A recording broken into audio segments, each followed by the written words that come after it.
আল্লাহ রাব্বুল আলামিন আমাদের কাছে পাঠাইলেন আল্লাহর রসুলকে আমাদের হেদায়েতের জন্য, মানুষের হেদায়েতের জন্য আল্লাহ পাঠাইছে রসুল। আর রসুলের কাছে আল্লাহ কোরআন দিল, আল্লাহ কোরআন নাজিল করলো এবং রসুলকে আরসালনা প্রেরণ করলেন। আল্লাহ রসুলকে প্রেরণ করলেন এবং কোরআনকে নাজিল করলেন আল্লাহর তরফ থেকে।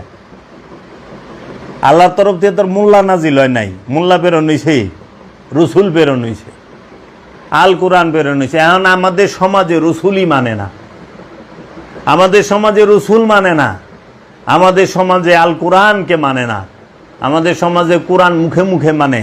কোরআনের কোনো শিক্ষা, কোনো দর্শন সমাজের মানুষ গ্রহণ করতে চায় না। কোরআনের দর্শনটা কি? কোরআনের দর্শন হচ্ছে দায়মি সালাত, যেই দায়মি সালাতকে সম্পূর্ণ অস্বীকার করে মোল্লারা।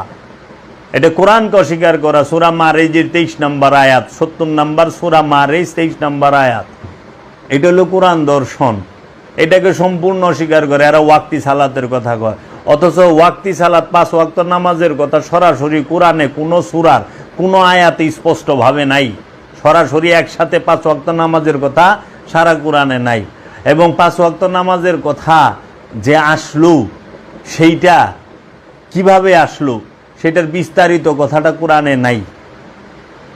আছে দায়মি সালাতের কথা, দায়মি সালাতের প্রয়োগ পদ্ধতির কথা কোরআনে, সেইটাকে মোল্লারা অস্বীকার করে। কোরআনে আছে সূরা কিয়ামত, সূরা কিয়ামত শব্দের অর্থ পুনর্জন্মবাদ। এই পুনর্জন্মবাদকে মৌলবীরা সম্পূর্ণ অস্বীকার করে, জন্মান্তরবাদকে সম্পূর্ণ অস্বীকার করে। তাহলে জন্মান্তরবাদকে যদি অস্বীকার করে তাহলে সে তো অপকর্ম করবই, তার ভিতরে তো ডর থাকে না, কর্মে অপকর্মের ডর থাকে না। ওই যে এর ভিতরে ডর কি? আল্লাহ আপনি যাই করেন না মাফ চাইবেন, আল্লাহ মাফ করে দিব। সস্তা একটা কথা চালু করে দিছে, আল্লাহ সব মাফ করে দিব। আল্লাহ কি এইভাবে বলছে সব মাফ করে দিব?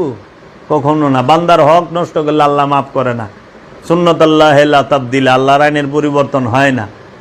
তুমি বান্দারে কষ্ট দিলে বান্দার কাছ থেকে ক্ষমা চাইতে হবে, আল্লাহর হক নষ্ট করলে আল্লাহর কাছে ক্ষমা চাইতে হবে। বান্দার হক নষ্ট করছো, বান্দার কাছে ক্ষমা লও, আল্লাহর হক নষ্ট করছো, আল্লাহর থেকে ক্ষমা লও। মানুষ আল্লাহর হকে যায় ঠেকবো না, মানুষ ঠেকবো বান্দার হকে যায়। 99% মানুষ জাহান্নামে যাইব বান্দার হকে নষ্ট কইরা, বান্দার হক নষ্ট করার কারণে। তো কাজেই এই যে আমাদের সমাজের মধ্যে ঢালাওভাবে বলা হয় যে আপনি যাই করেন আল্লাহ আপনাকে মাফ চাইলে মাফ করে দিব, এত সস্তা না। এরা তাদেরকে খুশি করে। এর জন্য